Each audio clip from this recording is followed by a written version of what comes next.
అమ్మను జ్ఞాపకం చేసుకోండి అని ఒక మాట మీతో మనస్ఫూర్తిగా అడుగుతున్నాను. దయచేసి మా అమ్మకు ఆరోగ్యం బాగలేదు. ఆమె చాలా వీక్ అయ్యారు. నేను చిన్నప్పటి నుంచి మా నాన్నను చూడలేదు. నాకు తండ్రి లేడు. మా అమ్మే నన్ను పెంచింది. ఆమె నాకు తల్లి, ఆమె తండ్రి. సో నేను 11వ తారీఖు రావాలి అమెరికా నుండి. కానీ మా అమ్మకు బాగలేదని తెలిసి నేను 5వ తారీఖే వచ్చేసాను. 4వ తారీఖు బయలుదేరి 4వ తారీఖే వచ్చేసాను. సో మా ఇంటికి ఉన్న పెద్ద దిక్కు ఆమె మాత్రమే. ఆమె బాగా ఇప్పుడు వీక్గా ఉంది. సో ఆమె కోసం మీరు ప్రార్థన చేస్తే మీ ప్రార్థనలను బట్టి ప్రభువు నా పట్ల కొంచెం ఫేవర్ చూపిస్తాడు అని అనుకుంటున్నాను. ఇంకో విషయం ఏంటంటే, ఇప్పుడు చెప్తుంటే గుర్తొస్తుంది నాకు, జేమ్స్ గారు అప్పుడెప్పుడు ఫోన్ చేశారు అని. నాకు అది గుర్తు కూడా లేదు. అయితే నేను ఎవరైనా పిలిస్తే రానంత పెద్దోడేం కాదు, అస్సలు కాదు. మీరు నా నంబరు మీకు ఎలా వచ్చింది అని తెలుసుకోవడం కోసమే ఆ ప్రశ్నలు వేస్తాను. ఎందుకంటే ఇంతకుముందు జేమ్స్ గారు చెప్పినట్లు కొంతమంది మన మిత్రులు ఫోన్ చేసి బాగా వాయించేస్తూ ఉంటారు నన్ను. ఇంకా అందుకని ముందే అడుగుతాను, అసలు ఏంటి, ఎవరు మీరు, మీకు ఎలా అని. కొంతమంది క్రైస్తవ పేర్లు పెట్టుకుని ఒకసారి పరిచయం అయిన తర్వాత మళ్ళీ వాయిస్తారు. అందుకని అడిగాను, అంతేకాని అడుగుంటాను, అంతకుమించి ఏమీ లేదు. అయితే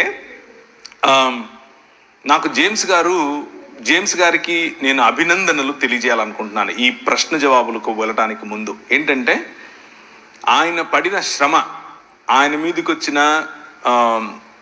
అలిగేషన్స్, ఆ అలిగేషన్స్ వచ్చిన సమయంలో ఎవరైనా సరే సాధారణంగా కృంగిపోతారు, పరిచర్య నుంచి తప్పుకుంటారు. కృంగిపోయి పరిచర్య నుంచి తప్పించుకుని దేవుడితో కంప్లైంట్ చేస్తారు, ఎందుకు నాకు ఇది చేశావు అని. కానీ ఈ మార్గం గుండా వెళ్ళినప్పుడు చట్టపరంగా ఆ మార్గం, చట్టము అనేటటువంటి మార్గంలో చాలా కష్టం ఉంటుంది, చాలా ఓపిక కావాలి. అందులో అగ్నిలో పుటము వేసి తీయబడినట్లుగా క్లీన్ చిట్టుతో బయటకు వచ్చాడు. దానికోసం నేను ప్రభువును నిజంగా కృతజ్ఞత చెప్పాను. నేను ఒకరోజు తల వంచి ప్రార్థన చేశాను. ఆయన ఫోన్ చేసి చెప్పాడు, అన్న నా కేసు మొత్తం అయిపోయింది, నాలో ఏ తప్పు లేదు అని కేసులో రాసి మరి నాకు ఇచ్చారు జడ్జి వారు అని చెప్పినప్పుడు నేను ఆ నిమిషమే ఆయనకు ఫోన్ పెట్టేసిన తర్వాత నేను ప్రార్థన చేశాను. Thank you very much lord. ప్రభువా, నువ్వు ఒక మంచి సాక్ష్యంతో మా సోదరుడిని కట్టు, ఒక మంచి సాక్ష్యంతో ఇంకా బలమైన పరిచర్య కోసం ముందుకు తీసుకెళ్ళు అన్నట్లు ప్రార్థన చేశాను. నాకు జేమ్స్ గారంటే చాలా అభిమానం. ఆయన పిలిచాడు అన్న ఒకే ఒక కారణం చేతనే మొన్న రాజమండ్రికి కూడా నేను వచ్చాను.